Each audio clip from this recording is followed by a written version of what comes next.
Notre monde est si vaste qu'il y a toujours de nouvelles choses à apprendre et que la science ne cessera jamais de nous surprendre. Je Science, donc je suis, prends le micro pour vous offrir une fois par mois une dose de science, un format court pour satisfaire votre curiosité.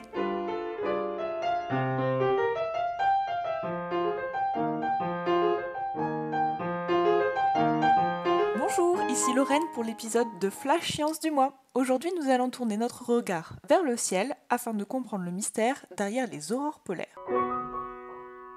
Vous connaissez ces aurores sous le nom d'australes ou boréales. La différence réside dans la localisation de ces aurores. Boréales dans l'hémisphère nord et australes dans l'hémisphère sud. Ce sont des phénomènes physiques qui apparaissent dans le ciel pendant la nuit et qui s'apparentent à des drapés de lumière, généralement verts mais pouvant avoir des notes de bleu, rose ou violet. Et ces variations de couleurs sont liées aux différents gaz présents dans l'atmosphère à différentes altitudes. Et dans cet épisode, nous allons décortiquer ensemble comment ces drapés lumineux peuvent apparaître dans notre ciel étoilé.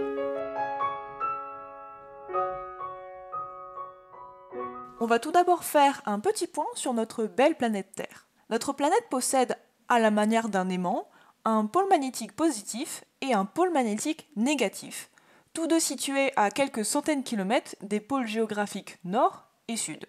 Maintenant, il faut imaginer des arcs invisibles qui relient les deux pôles magnétiques. Donc ces arcs composent ce qu'on appelle le champ magnétique ou la magnétosphère. Moi, ça me fait penser un peu à Magneto des X-Men. La forme du champ magnétique varie au cours d'une journée, car il est soumis de manière constante aux particules provenant du Soleil. Essayons de comprendre un peu plus ce que sont ces particules puisqu'elles sont responsables des aurores polaires. Le Soleil éjecte continuellement un flux de matière, ou plasma, dans l'espace que l'on appelle le vent solaire. Bon, plus simplement, on peut dire que le Soleil souffle de la matière et que ce souffle est nommé vent solaire. Donc ce vent a une vitesse allant de 1,5 à 3 millions de km par heure. Donc vous imaginez bien que Usain Bolt à côté, il est aussi rapide qu'un escargot. Donc pour vous donner un ordre d'idée, une particule partant du Soleil va mettre entre 2 et 4 jours pour arriver jusqu'à notre planète. Donc les particules contenues dans le plasma sont chargées négativement et positivement. Et de la même manière que deux aimants se repoussent, lorsque les particules de plasma solaire rencontrent le champ magnétique de la Terre, donc qui est lui aussi chargé positivement et négativement, elles vont être déviées et vont continuer leur chemin dans l'espace. Cependant, il arrive que le Soleil ait une activité plus importante que d'habitude et le vent solaire qui en résulte s'intensifie et la magnétosphère n'est alors plus capable de dévier toutes les particules. Les particules qui ne sont pas déviées vont passer le bouclier magnétique terrestre et vont rentrer dans notre atmosphère. Donc l'atmosphère terrestre est composée de différents gaz dont les principaux sont l'azote et l'oxygène.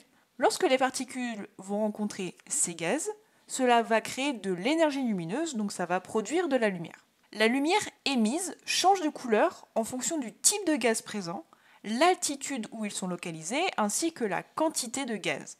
Par exemple, si les particules rencontrent de l'oxygène, cela va donner une couleur verte ou rouge aux aurores polaires.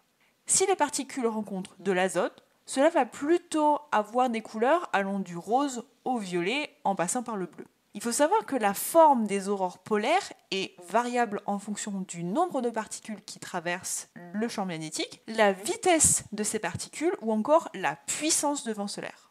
Ok, mais si je veux voir une aurore polaire, est-ce que ça veut dire qu'il faut que je fasse une expédition jusqu'au pôle magnétique ? Eh bien non. Lorsqu'elles pénètrent l'atmosphère, les particules sont dispersées autour des pôles magnétiques pour former une sorte d'anneau, c'est ce que l'on appelle la zone aurorale. Cette zone est large de plusieurs centaines de kilomètres et se trouve à une distance allant de 1000 à 2000 km environ des pôles magnétiques. Donc si on prend l'exemple de l'hémisphère nord, cette zone aurorale est située dans le nord du Canada, l'Alaska, la Russie, mais également dans le nord des pays nordiques, donc la Norvège, la Suède et la Finlande. Côté hémisphère sud, les aurores australes sont moins accessibles puisqu'il y a moins de terre où poser les pieds. Cependant, dans de bonnes conditions météorologiques, donc lors d'une nuit sombre avec un ciel dégagé, on peut voir des aurores australes en Patagonie ou encore en Nouvelle-Zélande. Donc je pense que je vais profiter de mon séjour en Finlande pour aller voir quelques aurores boréales pour en voir de toutes les couleurs. Flash Science, c'est fini pour aujourd'hui, mais on vous retrouve dès le mois prochain pour un nouveau sujet de science. J'espère que cet épisode vous aura plu. Si vous avez encore des questions sur les aurores polaires, des réactions à nous faire parvenir ou des sujets à nous proposer, n'hésitez pas à nous contacter sur nos réseaux sociaux ou par mail à l'adresse indiquée dans la description de cet épisode.